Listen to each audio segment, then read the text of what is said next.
Maseches Megillah, Perek Dalet, Mishneh Aleph, o último Perek dessa Maseches, traz para nós mais algumas leis relacionadas à leitura da Torá.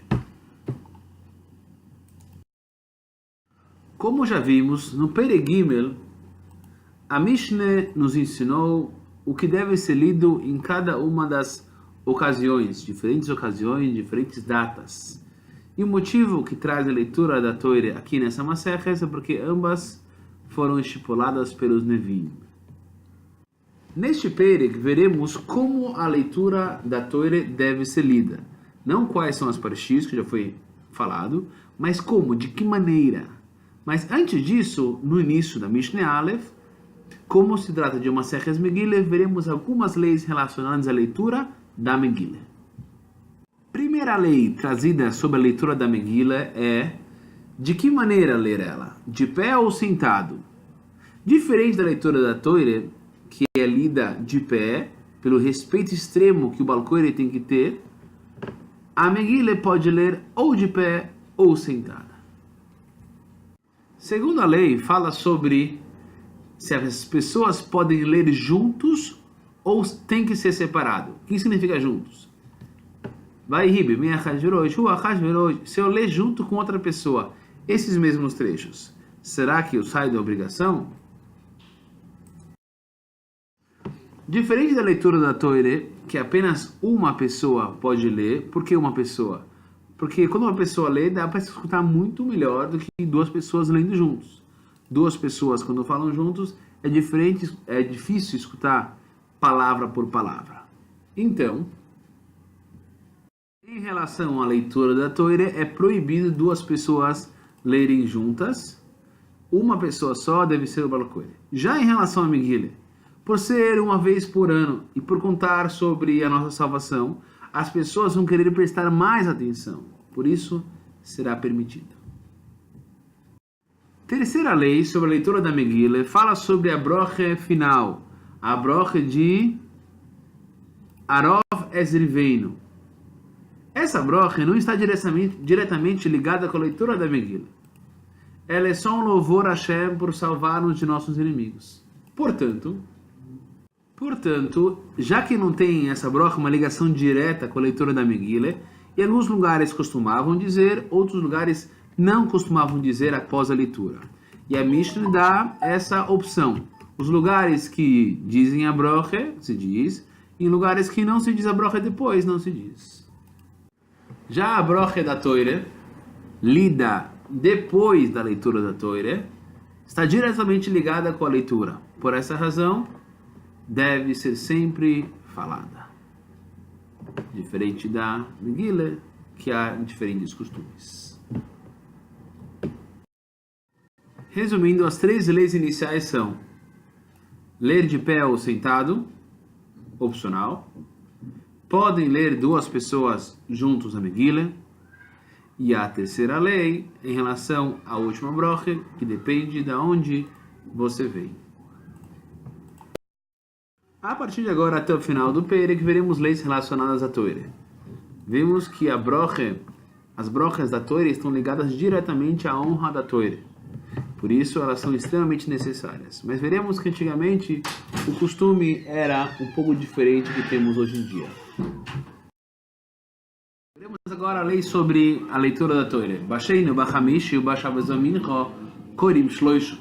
Diz a Mishneh que segunda, quinta e mincha de Shabbos, 3 pessoas são chamadas na Torá. Um Kohen, um Levi e um Yisroel.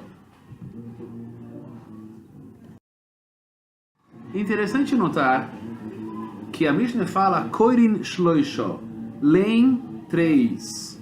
Porque antigamente não era o Baal Koreh que lia, as pessoas eram chamadas, e sim cada pessoa chamada lia a sua própria parte. Por isso, Korin Shloisho, leem 3 pessoas. Por que bem 3 pessoas e não mais e não menos, como a Mishneh diz? 3 pessoas e não mais e não menos, porque eram dias de trabalho. Segunda e quinta-feira, dias que as pessoas precisavam trabalhar. Não dava para ficar muito tempo no chulo. Então a leitura da Torá era menor. Já em Shabbos e Minche, Shabbos Minche, que geralmente é perto do anoitecer, e portanto devemos deixar mais tempo para comerem a seude. Por essa razão, a leitura da Torá é menor em Shabbos Minche.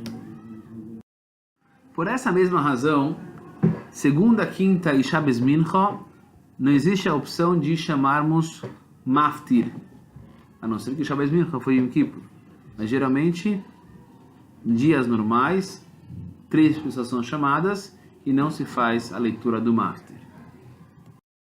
No final da Mishnah Aleph, diz a seguinte aloha: aquele que abre, que inicia o primeiro chamado, aquele que conclui o último, faz a broche inicial, a primeira broche, e a última broche. Essas 2 broches apenas eram ditas em honra à leitura da Torá. Portanto, o Kohen fazia a primeira broche, e após o término da leitura toda, o último chamado fazia a última broche. Os chamados no meio não faziam nenhuma broche. A razão para esse costume é que a leitura dos 3 é considerada como um só cumprimento, uma só mitzvah. Então não precisa fazer cada um que sobe uma broche. Mas veremos que depois de algum tempo isso acabou mudando. E esse é o nosso costume atual. O sistema mudou. Por que a mudança do sistema? Porque as pessoas chegavam no meio da leitura. Quando chegavam no meio da leitura, eles não escutavam a leitura, a brocha inicial, e podiam achar que não teve uma brocha inicial. E aqueles que saíam no meio da leitura não escutariam a brocha final. Por essa razão, para não ter nenhum tipo de equívoco da pessoa que vai escutar, vai chegar no meio, ou que vai sair antes, cada pessoa chamada na Torá faz a brocha inicial e a brocha final, e esse é nosso costume na atualidade. Como de costume, veremos aqui algumas perguntas para ver se vocês entenderam. Primeira pergunta: como deve ser lida a Megillah? De pé ou sentado? Segundo, 2 pessoas que leram juntos, será que saem da obrigação, cumprem com a mitzvah, no caso da leitura da Megillah? Muito bem, próximas perguntas. Será que fazemos a brocha antes da leitura da Megillah? E a brocha de depois da leitura da Megillah? Será que fazemos? Diek, detalhe. Quais são as brochas de antes da leitura e qual é a brocha de depois da leitura? Continuando com as perguntas, vamos ver. Quantas pessoas sobem na Torá segunda-feira e quinta-feira? E quantas pessoas sobem na Torá em Shabbos Minche de Shabbos? Será que posso diminuir ou aumentar o número de pessoas chamadas de segunda e quinta e Shabbos Mincha? Roim Aftinim Banov, será que fazemos a Torá e Mincha de Shabbos segunda e quinta-feira? Conforme a Mishnah, quando várias pessoas são chamadas, quem que faz a brocha inicial e final e por quê? E resumindo, durante o ano, quando 3 pessoas são chamadas e por quê? Ouviu as perguntas? Sabe respondê-las? Maravilha, vai para a prova. Caso não saiba, escute o vídeo de novo. Vale a pena escutar para saber bem.